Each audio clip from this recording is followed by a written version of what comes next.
नमस्कार मेरे प्यारे दोस्तों, मैं हूं निक, आपका होस्ट और दोस्त। और आज के पॉडकास्ट में एक बहुत ही रोमांचक कहानी लेकर आ चुका हूं।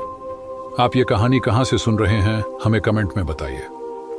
बिना देरी किए शुरू करते हैं आज की कहानी। रात के करीब 12 बजे थे। एक बड़े से पीपल के पेड़ के नीचे एक बड़ा सा चबूतरा था, जिस पर कुछ बच्चे, जिनकी उम्र 5 से 6 साल के आसपास थी, आराम से बैठे हुए थे। उनके पास एक 60 साल की बुजुर्ग महिला भी बैठी हुई थी।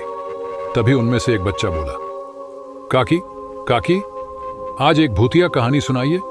बहुत दिन हो गए आपने कोई कहानी नहीं सुनाई।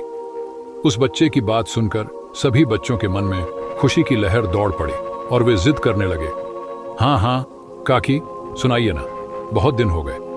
तब उस बुजुर्ग काकी ने सभी बच्चों को शांत करते हुए कहा, ठीक है बच्चों, आज मैं तुम्हें एक ऐसी डरावनी कहानी सुनाती हूं जिसे सुनकर तुम लोग कभी भी कहानी सुनने की जिद नहीं करोगे। ये कहते हुए उन्होंने सबको एक नजर से देखा और फिर हल्की मुस्कान के साथ अपनी बात पूरी की। सभी बच्चे खुशी से अपने चेहरों पर दोनों हाथ टिकाए बैठ गए थे। उनकी आंखों में जिज्ञासा थी। रात के 2 बजे थे। राजू नाम का एक लड़का, जिसकी उम्र 22 साल के आसपास थी, अपने घर में एक चारपाई पर गहरी नींद सो रहा था। तभी अचानक किसी अज्ञात जगह से चीखने, चिल्लाने और रोने की आवाजें सुनाई देने लगीं। हाँ, ये चीखें इतनी भयानक थीं कि राजू की नींद चटकते ही टूट गई। वह घबराया और जल्दी से उठकर दरवाजे के पास पहुंचा। बिना देरी किए उसने दरवाजा खोला और बाहर झांका। दूर एक घर में बत्ती जल रही थी और उसके बाहर कई लोग जमा थे। यह देखकर राजू के दिल की धड़कनें तेज हो गईं। पसीने से तरबतर वह अपने माथे से पसीना पोंछते हुए घर से बाहर निकला और उस घर की ओर बढ़ने लगा। उस घर में 4 लोग एक चादर से लिपटे हुए व्यक्ति के पास बैठकर रो रहे थे। वह व्यक्ति पूरी तरह चादर में लिपटा हुआ था। बाहर भीड़ लगी हुई थी। कुछ लोग घर वालों को शांत करने की कोशिश कर रहे थे, जबकि कुछ महिलाएं आपस में आज की घटना के बारे में जानने की कोशिश कर रही थीं। राजू धीरे धीरे उस घर के पास पहुंचा। उसके कदम अब थमने लगे थे और उसकी धड़कनें और तेज हो गईं। लेकिन उसने खुद को नहीं रोका और भीड़ को चीरते हुए घर की दहलीज तक पहुंचा। वह सन्न रह गया। उसने देखा, एक व्यक्ति चादर में ढका हुआ जमीन पर शांति से लेटा था। पास में एक महिला थी, जिसके बाल अस्त व्यस्त थे और उसकी आंखों से बेतहाशा आंसू बह रहे थे। राजू वहीं खड़ा हो गया और धीरे से चादर हटाया। उसके सामने एक ऐसा चेहरा था जिसे देखकर उसका मुंह खुला का खुला रह गया। वह पीछे हटते हुए लड़खड़ा गया। उसकी आंखों को विश्वास ही नहीं हो रहा था कि यह क्या हो रहा है। सामने उसकी प्रिय दोस्त चित्रा का चेहरा था, जो बुरी तरह से मर चुकी थी और उसकी मौत की वजह उस पर घोंपे गए खंजर थे। राजू उल्टे पांव भागकर वहां से चला आता है और उसकी आंखों में डर और खौफ साफ दिख रहा था। रात भर राजू को नींद नहीं आई। वह न तो ठीक से लेट पा रहा था और न ही सो पा रहा था। बस करवटें बदलता जा रहा था। वह अभी तक यह नहीं समझ पाया था कि चित्रा की मौत अचानक हुई तो हुई कैसे। सुबह के 6 बजे थे। चित्रा की लाश को कंधे पर उठाकर उसकी शव यात्रा अंतिम क्रिया के लिए शमशान घाट पर पहुंच गई। शमशान घाट पहुंचते ही लोगों ने चित्रा की लाश को जमीन पर लिटा दिया। उसी शमशान घाट से थोड़ी दूर पर एक गहरा काला कुआं था, जो वर्षों से सूखा पड़ा था, और उसके पास एक बड़ा सूखा पेड़ था, जिसकी डालें कुएं के ऊपर लहराती रहती थीं। जैसे ही लोग चित्रा की लाश को चिता पर रखने लगे, अचानक मौसम का रुख बदलने लगा। तेज हवाओं के साथ तूफान भी खड़ा हो गया। चारों तरफ धूल उड़ने लगी, जिससे लोगों के हाथों से लाश छूटकर जमीन पर गिर गई और चादर हवा में उड़ गई। राजू को एक अजीब सी बेचैनी हो रही थी। वह वहां से उठा और चुपचाप शमशान घाट की ओर बढ़ने लगा। आज उसे एक शख्स से मिलना था और पता लगाना था कि यह सब कैसे हुआ। यही सोचते हुए वह वहां पहुंचा। शमशान घाट पर रुकना बहुत मुश्किल हो रहा था, क्योंकि तूफानी हवाएं इतनी शक्तिशाली थीं कि रुकना असंभव लग रहा था। लोग एक जगह इकट्ठा होकर एक दूसरे को पकड़कर खड़े थे। तभी वहां एक तांत्रिक बाबा आ गए, जिनके लंबे लंबे बाल और दाढ़ी थी, और वह हाथ में तांबे का कमंडल लिए हुए थे। तूफानी हवाओं को देखकर वह चौंक गए और उन हवाओं को घूरते हुए तेजी से बोले, सर्वनाश, घोर पाप वो आ गई है। जिसने वर्षों से तपस्या की थी, आज उसकी तपस्या पूरी हो गई है। अब वह किसी को नहीं छोड़ेगी। सबका अंत निश्चित है। बाबा की बात सुनकर सभी लोग घबराए और पूछा, बाबा जी यह क्या कह रहे हैं? कौन आ गई है? किसकी तपस्या पूरी हो गई है? तांत्रिक बाबा ने उन हवाओं को घूरते हुए कहा, वह वही है जिसे कुछ वर्षों पहले तुम्हारे गांव के कुछ लोगों ने जिंदा ही मौत के घाट उतार दिया था और उसकी लाश को इस कुएं में फेंक दिया था। वही आ रही है। तभी राजू वहां पहुंच गया और जब उसने सामने का दृश्य देखा तो उसके होश उड़ गए। सामने एक बड़ा बवंडर तेज रफ्तार से उसकी तरफ बढ़ता आ रहा था। अब क्या होगा बाबा? हम लोग कैसे बचेंगे? सभी लोग एक साथ चिल्लाए। तभी उनकी नजर चित्रा की लाश पर पड़ी, जो जहां गिर गई थी वहां से गायब हो चुकी थी। ये देख सब और भी घबराए। धीरे धीरे तूफानी हवाएं शांत हो गईं और सब कुछ पहले जैसा हो गया। लेकिन लोग सोच में पड़ गए कि यह क्या हो रहा है। राजू ने अपनी आंखें बंद कर लीं, क्योंकि बवंडर अब बहुत नजदीक आ चुका था। अचानक कुछ ऐसा हुआ कि बवंडर वहां से गायब हो गया और सब कुछ पहले जैसा हो गया। चित्रा की लाश गायब हो चुकी थी और उसका अंतिम संस्कार भी नहीं हो पाया था। यह सब देखकर राजू उन लोगों के पास पहुंचा और तांत्रिक को प्रणाम किया। तांत्रिक ने उसे पहचान लिया और तुरंत पूछा, तुम राजू हो ना, गायत्री के बेटे? हाँ महाराज, मैं ही राजू हूं, लेकिन आप मुझे कैसे जानते हैं? राजू ने आश्चर्य से पूछा।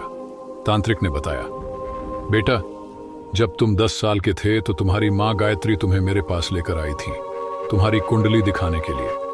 तब मैंने उन्हें बताया था कि तुम्हारी कुंडली किसी ऐसी स्त्री से जुड़ी है जो इस धरती पर जिंदा नहीं है। तुम जिसे भी प्रेम करोगे वह या तो पागल हो जाएगी या अपना प्राण त्याग देगी, क्योंकि तुम्हारी कुंडली एक मृत आत्मा से जुड़ी हुई है। तांत्रिक की यह बात सुनकर राजू के पैरों तले जमीन खिसक गई। उसे समझ आ गया कि चित्रा की मौत कैसे हुई। उसने सारी बात तांत्रिक को बता दी कि चित्रा के साथ क्या हुआ था। तांत्रिक ने कहा, बेटा मेरा शक सही निकला। तुम्हारी कुंडली उस स्त्री से जुड़ी है जिसे कुछ साल पहले जिंदा मार दिया गया था और उसकी लाश के टुकड़े टुकड़े करके इस कुएं में फेंक दिया गया था। अब वह किसी को नहीं छोड़ेगी, क्योंकि उसकी तपस्या पूरी हो गई है और वह बदला लेने के लिए एक मानव शरीर धारण करके आ चुकी है। तांत्रिक की बात सुनकर राजू अब और भी डरने लगा। उसे यह एहसास हो गया कि उसकी किस्मत एक मृत आत्मा से जुड़ी हुई है। उसने तांत्रिक से पूछा, इसका उपाय क्या है महाराज? तांत्रिक ने कहा, इसका उपाय बहुत कठिन है।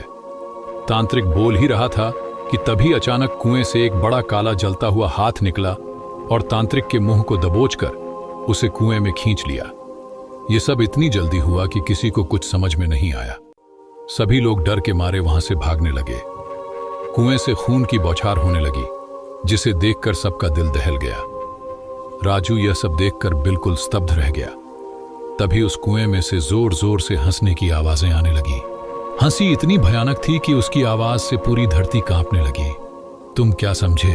तुम मुझसे बचने का उपाय ढूंढोगे और उपाय पालोगे? कभी नहीं। दुनिया की कोई ताकत मुझे तुम लोगों को मारने से रोक नहीं पाएगी। ये कहते हुए वह फिर हंसने लगी और तांत्रिक के शरीर को पूरी तरह नोच कर बाहर उछाल दिया। ये देखकर लोग डर के मारे भाग खड़े हुए। उस भयानक आत्मा और तांत्रिक की मौत की बात पूरे गांव में आग की तरह फैल गई। जब सभी लोगों ने यह बात सुनी तो डर के मारे वे अपने घरों में बंद हो गए।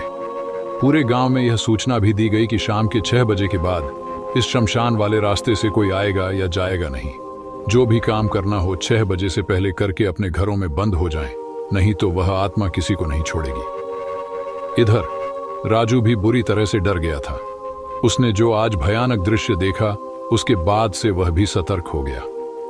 रात को 12 बजे मौसम थोड़ा सुहावना था और धीरे धीरे ठंडी हवाएं भी चल रही थीं। सभी लोग जल्दी जल्दी अपना काम निपटाकर अपने घरों में कैद हो चुके थे। उधर उस कुएं के पास एक सूखा सा पेड़ था, जिसकी डाल का एक सिरा कुएं के बीचों बीच लहरा रहा था। उस पर एक स्त्री सफेद साड़ी पहने हुई थी, जिस पर गहरे लाल रंग के खून के धब्बे थे। उसके काले लंबे बाल हवा की मंद गति में लहरा रहे थे, या यूं कहें कि वह स्त्री हवा की मंद गति में डाल पर पीछे की तरफ बैठकर झूल रही थी और गुनगुना भी रही थी। जैसे ही गाने के लिरिक्स आगे बढ़े, वैसे ही वह स्त्री रुक गई और हंसते हुए कहने लगी, हाँ हाँ हाँ, आज तो मजा ही आ गया। आज उस तांत्रिक का गाढ़ा गाढ़ा खून पीकर मानो मन ही तृप्त हो गया। आखिर मेरी मौत के पीछे उसका भी तो हाथ था। तो अगर अपराधी को सजा ना मिले तो ये कहाँ का न्याय है? आखिर उसे भी तो पता चलना चाहिए कि मौत के बदले मौत का अंजाम क्या होता है।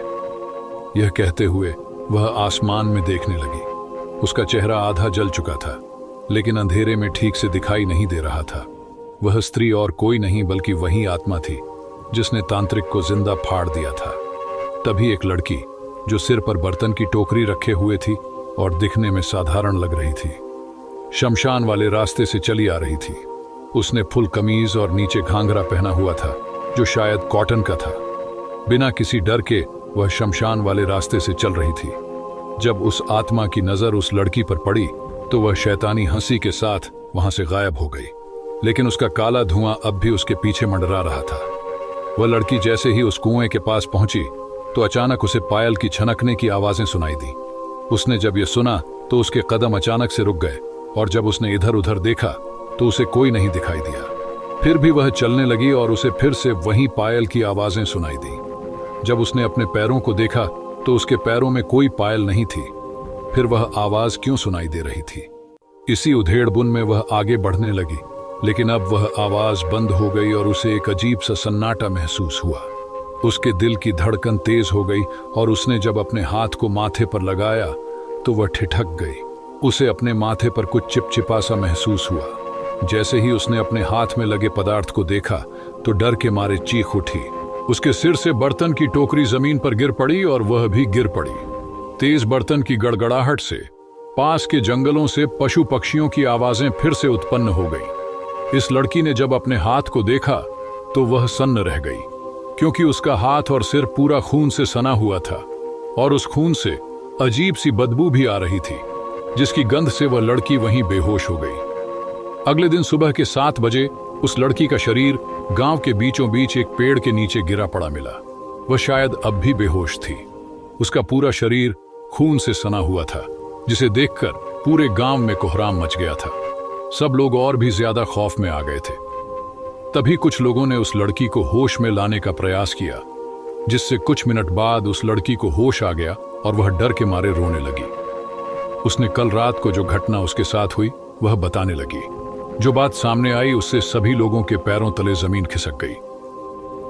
आगे कहानी में क्या हुआ जानने के लिए सुनते रहिए कहानी जंक्शन, और ऐसी ही रोमांचक कहानियां सुनने के लिए चैनल को सब्सक्राइब करना ना भूलें। मिलते हैं कल कहानी के अगले भाग के साथ। अलविदा दोस्तों।